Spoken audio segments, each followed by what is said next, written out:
शारदा जी अभी चाय लेकर बैठी ही थी कि तभी फोन की घंटी बजी। देखा तो उनके बेटे मोहित का फोन था। माँ, हमारा किराए का घर खाली करवाया जा रहा है। मालिक खुद रहना चाहता है। अभी हाथ भी थोड़ा तंग है। क्या हम थोड़े दिन के लिए आपके पास आ जाएं? बस 2-3 महीने, जब तक हम संभल जाएं। तो शारदा जी ने बिना सोचे कहा, अरे बेटा, ये घर तुम्हारा ही तो है, जितना समय चाहे रहो। लेकिन शारदा जी को ये नहीं पता था कि ये 2 महीने 2 साल में बदल जाएंगे और उसी घर में उन्हें नौकरानी बना दिया जाएगा। अगले दिन ही बेटे बहू अपना सामान लेकर शारदा जी के पास रहने के लिए आ गए। शुरू शुरू में बहू ने खाना बनाने में हाथ बटाया। रात में भी बेटे बहू उनके साथ बैठकर चाय पीते, पुरानी बातें करते। उस समय उनकी आंखों में सच्चा प्यार दिखता था। लेकिन धीरे धीरे चीज़ें बदलने लगी। पहले बहू ने कहा, माँ जी, आज आप सब्जी बना दीजिए, मेरी मीटिंग है। माँ जी, वॉशिंग मशीन में कपड़े डाल दीजिए। एक एक करके छोटे छोटे सारे काम करवाने लगी। बेटे मोहित का भी यही हाल था। वो अपने कमरे में या सोफे पर पड़ा रहता, मोबाइल पर गेम, वीडियो, रील देखता रहता और प्लेट वहीं छोड़ देता जहां खाना खाता। शारदा जी चुपचाप उठाकर सिंक में रख देती। शुरू में उन्हें लगता, चलो बच्चे हैं, थक जाते होंगे। पर दिन महीने में और महीने सालों में बदलने लगे और उनकी थकान बढ़ती गई। एक शाम बहू पूजा ने कहा, माँ जी, कल मेरे ऑफिस की बड़ी प्रेजेंटेशन है। मैं चाहती हूँ सुबह का नाश्ता थोड़ा अच्छा हो, ठीक है ना? तो शारदा जी ने मुस्कुराकर हाँ कह दिया, जबकि शरीर पहले से ही टूट रहा था। रात के 10 बजे जब उन्होंने आखिरी बर्तन रखे, गैस बंद की, रसोई साफ की, घड़ी देखी और धीरे से कहा, बस अब सो जाऊं। जैसे ही लेटी तो घुटनों में दर्द उठा, कमर जकड़ गई। पर मन में एक तसल्ली थी कि बेटे बहू के लिए ही कर रही हूँ। पर उन्हें क्या पता था कि सुबह वही बहू उन्हें नौकरानी बुलाएगी। अगले दिन सुबह बहू ने जोर से दरवाज़ा पीटा। शारदा जी ने दरवाज़ा खोला तो सामने बहू गुस्से में खड़ी थी। माँ जी, टाइम देखिए, मेरी 9 बजे तक ऑनलाइन मीटिंग है। आप तो वैसे भी यहाँ फ्री बैठी रहती हैं, तो प्लीज़ ये सब आपका काम है। कॉफ़ी नाश्ता जल्दी कीजिए। और हाँ, आज नाश्ता थोड़ा अच्छा बनाइएगा, कल वाला फीका पड़ा था। बहू की बातें सुनकर शारदा जी कुछ नहीं बोल पाई। वो दीवार को पकड़कर वहीं कुछ पल तक खड़ी रही। कुछ देर बाद रसोई में जाकर गैस जलाई। हाथ वैसे ही चल रहे थे जैसे हमेशा चलते थे, लेकिन दिल कहीं और था। कॉफ़ी की खुशबू अभी भी अच्छी लग रही थी, पर उसके साथ जुड़ी कड़वाहट अलग तरह की थी। तभी पूजा नीचे आई और लैपटॉप खोलकर बैठ गई। शारदा जी ने कॉफ़ी और नाश्ता उसके सामने रख दिया तो उसने बिना उनकी तरफ देखे बस एक टुकड़ा लिया और स्क्रीन से नज़र हटाए बिना बोली, माँ जी, आज भी नाश्ता थोड़ा फीका है, अगली बार ध्यान रखना। शारदा जी ने कुछ नहीं कहा, चुपचाप ऊपर अपने कमरे में आकर बैठ गई। दरवाज़ा बंद करते ही कमरे की खामोशी ने उन्हें घेर लिया। वो बिस्तर के किनारे पर बैठी अपनी हथेलियों को देखते रही कि ये वही हाथ हैं जो बेटे के बीमार पड़ने पर रात रात भर उसके माथे पर पट्टियाँ रखते थे। पर आज इन्हीं हाथों को नौकरानी का काम बताकर छोटा कर दिया गया था। कुछ देर बाद उन्होंने अपनी पुरानी फाइल का एक पन्ना फाड़ा, पेन उठाया और लिखना शुरू किया कि अगर बेटे बहू बाहर ये फ्लैट किराए पर लेते तो कम से कम 10,000 हर महीना किराया होता। बिजली बिल, घर का खर्चा सब मिलाकर 25-30 हज़ार, यानी कि कुल मिलाकर 2 साल में करीब 4-5 लाख तो कम से कम। शारदा जी ने एक मोटा मोटा आंकड़ा बनाया कि इतने पैसों में तो कोई आम इंसान अपनी छोटी सी रिटायरमेंट आराम से काट ले, लेकिन वो इन पैसों से अपनी ही इज्जत का अंतिम संस्कार कर रही थी। कागज पर बने उन अंकों को देखकर उनके अंदर कुछ बदल गया। गुस्सा नहीं, बल्कि एक अजीब सी ठंडक थी, जैसे किसी ने हृदय के ऊपर बर्फ की चादर रख दी हो। बहू की आवाज़, पिछले 2 साल की छोटी छोटी बातें सब दिमाग में चलने लगी। माँ जी, प्लेट उठा लीजिए, कपड़े मशीन में डाल दीजिए, आप तो वैसे भी फ्री बैठी रहती हैं। थोड़ी देर बाद दिमाग में अचानक एक साफ साफ तस्वीर बनी कि अगर मैं बेटे बहू को सिर्फ समझाने की कोशिश करूंगी तो वो फिर से आंसू बहाने आ जाएंगे। सालों से उन्होंने देखा था, वो शब्दों के खेल में उनसे तेज हैं, लेकिन अगर उन्हें महसूस कराएं कि नौकरानी जैसा व्यवहार कैसा लगता है, तो शायद पहली बार बहू को समझ आ जाए कि वो उनके साथ क्या कर रही है। ये सोचकर उस रात शारदा जी ने 4 बजे का अलार्म सेट किया। अगली सुबह जब अलार्म बजी तो शारदा जी ने उसे बंद किया और उठकर नहा धोकर तैयार हो गई। फिर बहू के कमरे के पास जाकर जोर से दरवाज़ा बजाया। बहू उठो, 5 बज गए हैं, मालिक को नाश्ता टाइम पर चाहिए। और हाँ, आज ज़रा मुस्कुराकर सर्विस करना, मैं फ्री में तुम्हें रहने दे रही हूँ, तो कम से कम काम तो ठीक से करो। कुछ सेकंड के लिए कमरे के अंदर सन्नाटा छा गया। फिर दरवाज़ा झटके से खुला। बेटे की आंखें नींद से लाल थीं। माँ, तुम ये क्या बकवास कर रही हो, हम सो रहे हैं, शारदा जी ने उसी अंदाज में जवाब दिया जैसे कल उनकी बहू ने उनसे कहा था। बेटा, मुझे भी कल सुबह 5 बजे नींद से उठाकर कॉफ़ी और नाश्ते का ऑर्डर दिया गया था। अच्छा माँ, तो तुम बदला ले रही हो, मोहित ने गुस्से से कहा। तो शारदा जी शांत आवाज में बोली, बदला नहीं बेटा, आज मैंने भी सोचा कि थोड़ी मदद तुम्हारी भी ले लूं। बहू को उठाइए और बोलिए उसे कि नीचे रसोई में आए, मुझे 2 घंटे में ऑफिस जैसा नाश्ता चाहिए, जल्दी। ये सुनकर मोहित ने झुंझलाकर कहा, माँ, वो आपकी बहू है, नौकरानी नहीं। तो शारदा जी भी सख्त आवाज में बोली, और मैं भी तुम्हारी माँ हूँ बेटा, मैं भी तुम्हारी नौकरानी नहीं। कुछ पल मोहित कुछ बोल ही नहीं पाया। फिर गुस्से में अपनी पत्नी पूजा से बोला, पूजा जाओ यार, मुझे आराम से सोने दो। तो पूजा गुस्से में उठी और पैर पटकते हुए नीचे आ गई।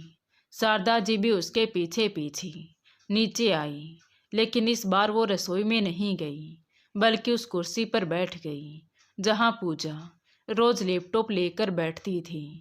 पूजा ने उलझन में उनकी तरफ देखा तो शारदा जी ने कहा, अब खड़े खड़े क्या देख रही है, कॉफ़ी और नाश्ता बनाकर लाओ। तो पूजा ने आंखें तरेरी और चुपचाप रसोई में जाकर चाय नाश्ता बनाने लगी। कुछ देर बाद शारदा जी के सामने रखते हुए बोली, आप ये सब जानबूझकर कर रही है ना, बदला लेने के लिए। तो शारदा जी ने कहा, नहीं बहू, बदला लेने के लिए 2 साल काफ़ी थे, मैंने वो नहीं लिया। आज तो बस तुम्हें तुम्हारा खुद का बनाया हुआ सिस्टम दिखा रही हूँ। जो नियम तुमने मेरे लिए बनाए, आज वही तुम्हारे लिए हैं। फ़र्क बस इतना है कि तुम्हें ये सब एक दिन झेलना भी भारी पड़ रहा है, और मैं 2 साल से झेलती आ रही हूँ। ये सुनकर पूजा के हाथ वहीं रुक गए। तभी शारदा जी ने कहा, यही तो मैं तुम्हें महसूस कराना चाहती थी बेटा। अब सोचो, तुम जो रोज मुझसे करवाती हो वो मुझे कैसा लगता होगा। पूजा कुछ बोल नहीं पाई। शारदा जी बिना कुछ बोले अपने कमरे में आ गई। पहली बार उन्हें लगा कि उन्होंने अंदर कहीं बहुत छोटा सा कदम सही दिशा में रखा है, लेकिन वो जानती थी कि इसके लिए सिर्फ एक ये सुबह काफ़ी नहीं होगी। ये सब एक दिन में नहीं बदलेगा।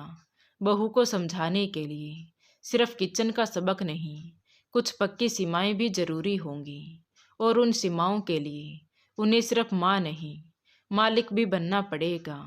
इस घर की मालिक, अपनी इज्जत की मालिक, उन्होंने खुद से कहा, अगर शारदा आज भी तुमने मुंह नहीं खोला तो सारी उम्र नौकर ही बनी रहेगी। अगली सुबह शारदा जी ने अपने लिए नाश्ता बनाया, बस 1 कप चाय और 2 सूखे टोस्ट। पूजा बहुत देर से उठी, शायद सुबह की वो ड्यूटी उसके लिए भारी पड़ गई थी। वो सोफे पर बैठकर फोन स्क्रॉल करने लगी, जैसे कल कुछ हुआ ही ना हो। दोपहर में उसने धीरे से कहा, माँ जी आज आप खाना बना लीजिए, मेरा सर दर्द हो रहा है।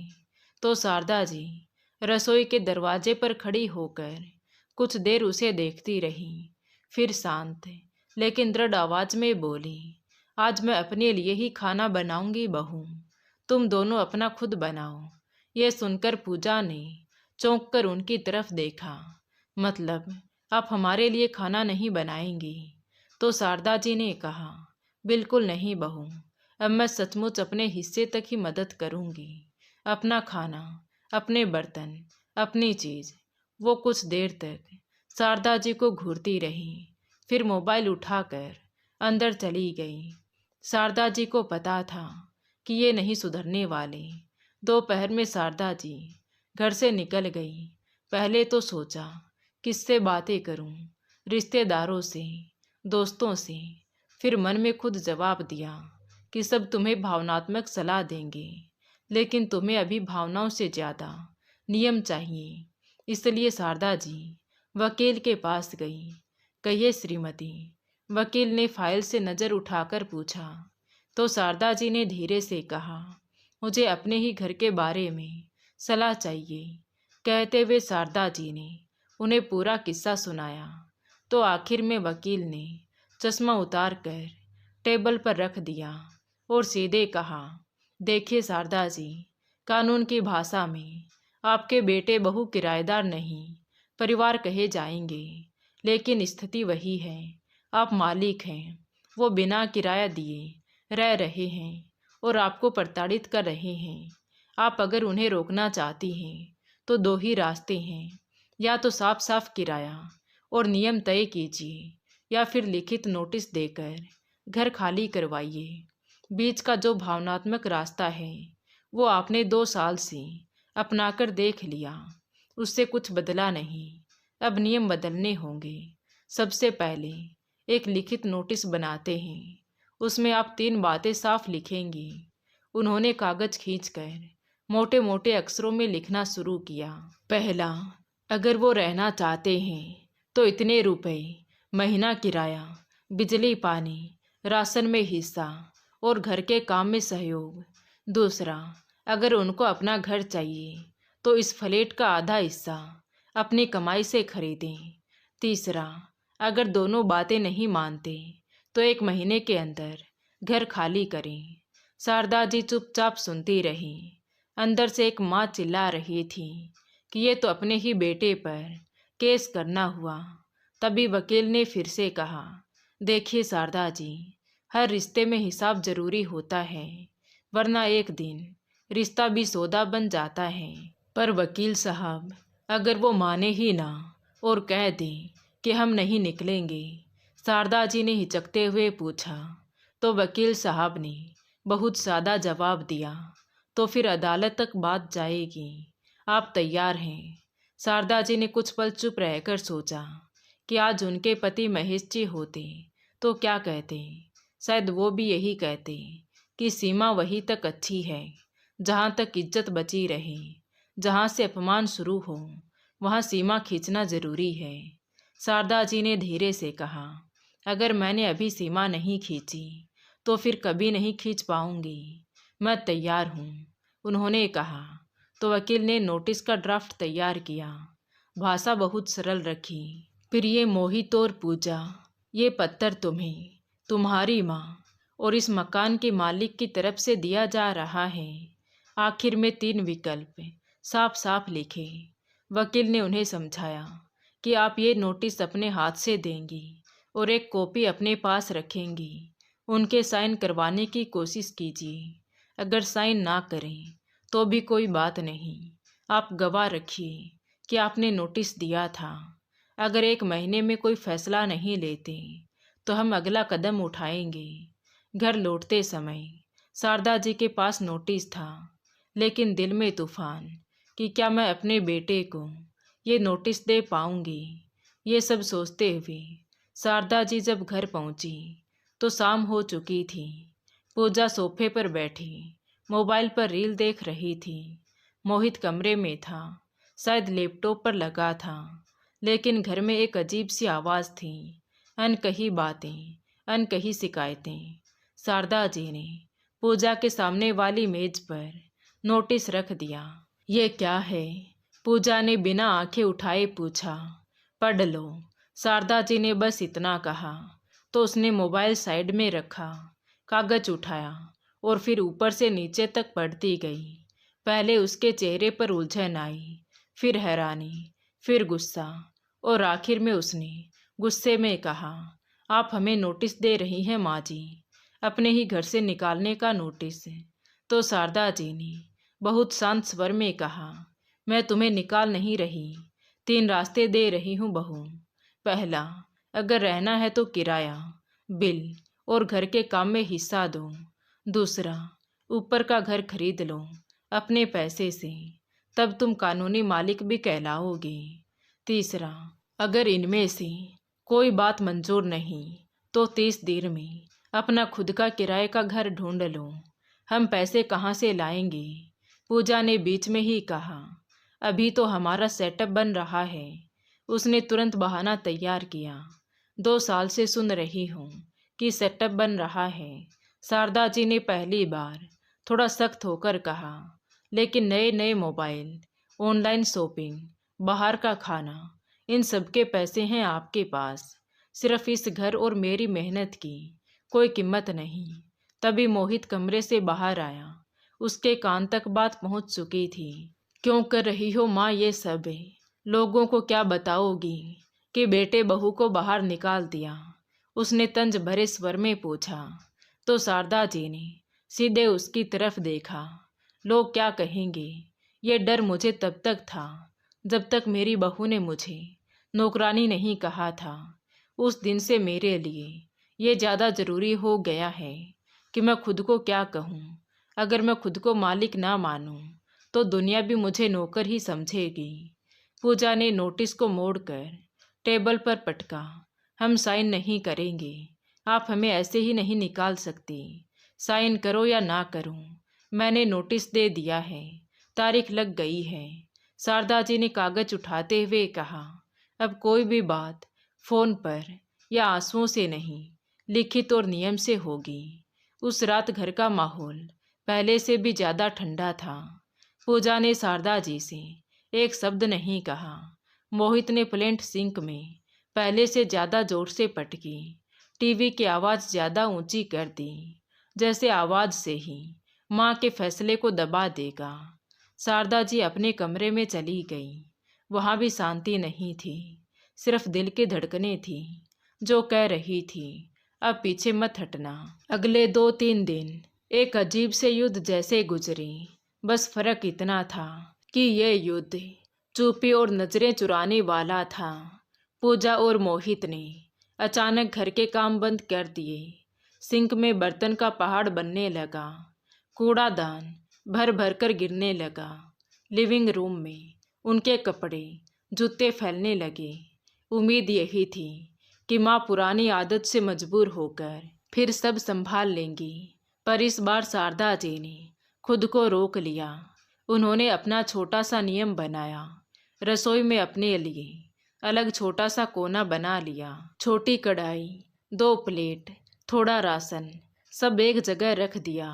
उन्होंने अपने लिए चाय बनाई, साधारण सब्जी रोटी बनाई, बर्तन खुद धोए और रसोई का वही हिस्सा साफ रखा जहाँ तक उनकी पहुँच थी। बाकी सिंक में पड़े उनके तेल लगे बर्तन जैसे उनकी ही जिम्मेदारी का आईना बन गया। अगले दिन जब पूजा ने फ्रिज खोलकर देखा तो चिल्लाकर पूछा, फल कहाँ हैं? तो शारदा जी ने अखबार से नज़र हटाए बिना कहा, जो मैं अपने लिए खाती हूँ वही लेकर आती हूँ। तुम्हें जो चाहिए तुम बाजार से ला सकती हो। तुम दोनों नौकरी करते हो, पैसे कमाते हो, 2 साल हो गए यहाँ रहते हुए। अब समय है कि अपने पेट का खर्चा खुद उठाओ। ये सुनकर उसने बड़बड़ाते हुए कहा, आप बदल गई हैं माँ जी। तो शारदा जी ने शांत स्वर में कहा, सही कह रही हो, मैं बदल रही हूँ ताकि आगे की जिंदगी इज्जत से काट सकूं। कुछ ही दिनों में स्थिति यहाँ तक पहुँच गई कि इंटरनेट का बिल भी शारदा जी के नाम से काटा जा रहा था और रात भर मोहित ऑनलाइन गेम खेलता रहता।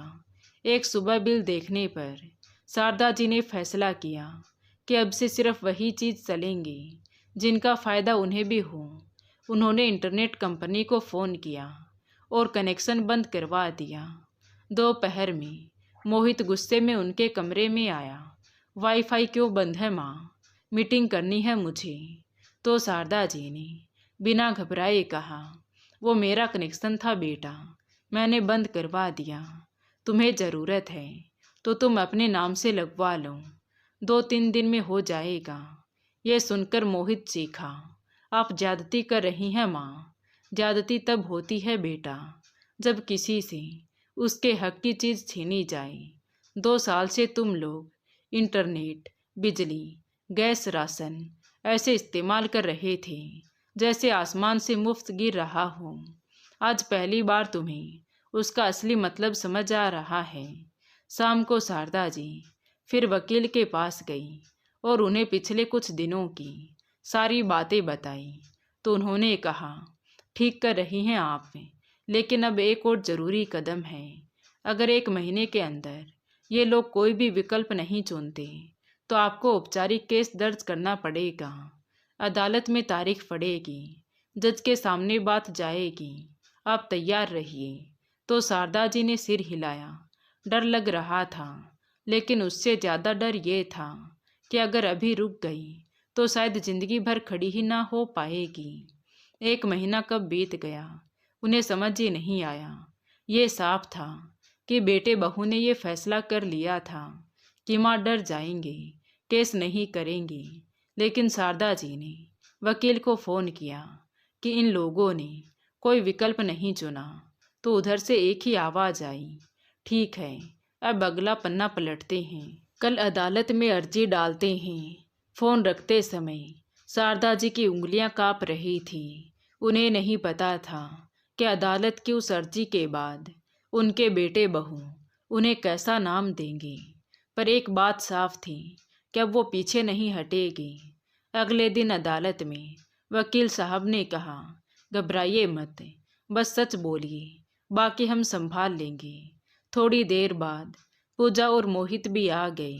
पहले मोहित ने बोलना शुरू किया, जज साहब, हम बस 2-3 महीने के लिए माँ के पास आए थे। मुश्किल समय था, फिर कामकाज सेट हुआ, लेकिन माँ ने खुद कहा था कि जितना चाहे रह लो। अब अचानक हमें निकाल रही हैं, वो भी केस करके। हम कहाँ जाएंगे? उसकी आवाज़ में रोना था। लेकिन शारदा जी को पता था कि ये सच का सिर्फ आधा हिस्सा है। जज साहब ने उनकी तरफ देखा, आपकी तरफ से। तो वकील साहब खड़े हुए। उन्होंने बहुत शांत और साफ शब्दों में सब रखा, माननीय न्यायालय, ये मकान पूरी तरह से शारदा जी के नाम है। 2 साल से उनके बेटे बहू यहाँ बिना किराया दिए रह रहे हैं। बिजली, पानी, राशन, सब खर्चा ये अकेले उठा रही है। घर का ज़्यादातर काम भी यही करती है। उन्होंने लिखित नोटिस देकर 3 विकल्प दिए थे, किराया देकर रहना, आधा हिस्सा खरीदना या 1 महीने में घर खाली करना। लेकिन इनके बेटे बहू ने किसी भी विकल्प को नहीं चुना। अब ये मामला बच्चों को घर से निकालने का नहीं, बल्कि मकान के मालिक के हकदार का है। फिर उन्होंने वो कागज़ दिखाया जिसमें उन्होंने 2 साल का मोटा मोटा हिसाब लिखा था, किराया, बिल, राशन। जज साहब ने कागज़ देखे, थोड़ी देर चुप रहे, फिर पूजा और मोहित की तरफ देखा। क्या आपने कभी अपनी माँ को पैसे देने की पेशकश की? बिजली, पानी का, राशन का, कुछ भी? तो मोहित बुदबुदाया, हमने सोचा बाद में, अभी हमारा सेटअप। तो जज ने बात बीच में ही काट दी। 2 साल अभी में निकल गए, कानून भावनाओं से नहीं, तथ्य से चलता है मिस्टर मोहित। मकान मालिक का अधिकार साफ है, आप लोगों को खाली करना होगा। शारदा जी के कानों में बस यही वाक्य गूंजे, खाली करना होगा, जैसे किसी ने 2 साल से बंद एक खिड़की को खोल दिया हो। जज ने तारीख लिखते हुए कहा, आपको 1 महीने का समय और दिया जाता है। इस बीच अगर आपस में कोई लिखित सहमति बन जाए, किराया वगैरह तय हो जाए तो अलग बात है, वरना 1 महीने के बाद मकान मालिक को जबरन खाली करवाने का अधिकार होगा। अदालत से बाहर निकलते ही मोहित ने गुस्से में कहा, देखना माँ, हम सबको बताएंगे कि कैसे आपने अपने ही बेटे बहू पर केस किया है। शारदा जी कुछ नहीं बोली, चुपचाप घर आ गई। अगले कुछ दिनों में घर का माहौल बदलने लगा। बेटे बहू कुछ कुछ सामान पैक करने लगे। शारदा जी को साफ समझ आ रहा था कि ये लोग आखिरी दिन तक यही रहकर देखेंगे कि वो टूटती है या नहीं। लेकिन इस बार शारदा जी ने दिल पर पत्थर रख लिया था। महीने का आखिरी हफ्ता आया तो घर में अजीब सी भागदौड़ शुरू हो गई। कभी बहू किसी ब्रोकर से फ़ोन पर बात करती तो कभी मोहित किसी सस्ते फ्लैट की फ़ोटो देखता। उसे एहसास होने लगा कि जो आराम उसे यहाँ मुफ्त में मिल रहा था, उसकी बाजार में भारी कीमत है। महीने के आखिरी 2 दिन पहले की देर रात तक वो पैकिंग कर रहे थे। अगले दिन सुबह शारदा जी की जैसे ही आँख खुली तो नीचे से एक तेज आवाज़ आई, धड़ाम।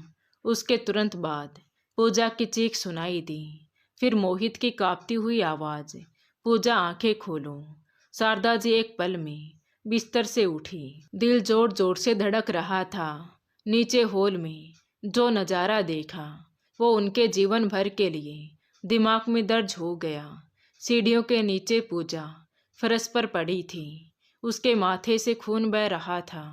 पास एक भारी डिब्बा पड़ा था, शायद वही उसके हाथ से छूटा था।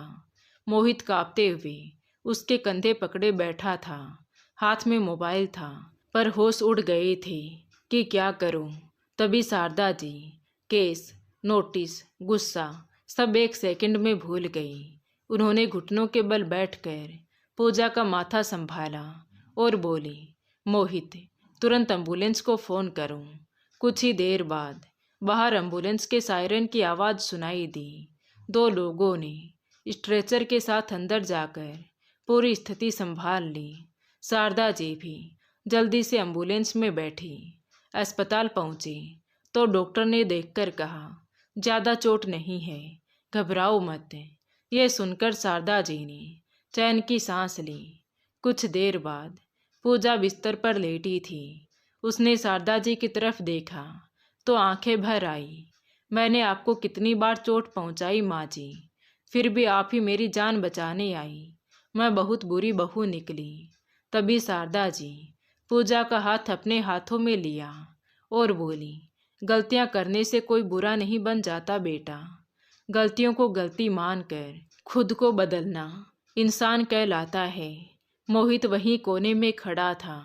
वो भी शारदा जी के पास बैठते हुए बोला, मैं भी माफ़ी चाहता हूँ माँ।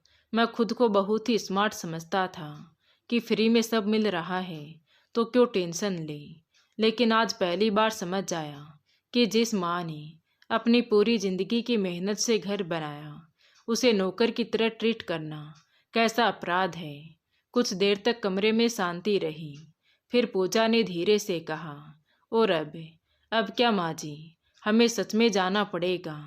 तो शारदा जी ने गहरी सांस ली और कहा, मैंने केस किसी दुश्मन के खिलाफ नहीं, अपनी इज्जत के लिए किया था बहू। अगर तुम आज इस बिस्तर पर नहीं होती, अगर तुम्हारी आंखों में ये पछतावा नहीं होता, तो शायद मैं वही रास्ता आगे भी चला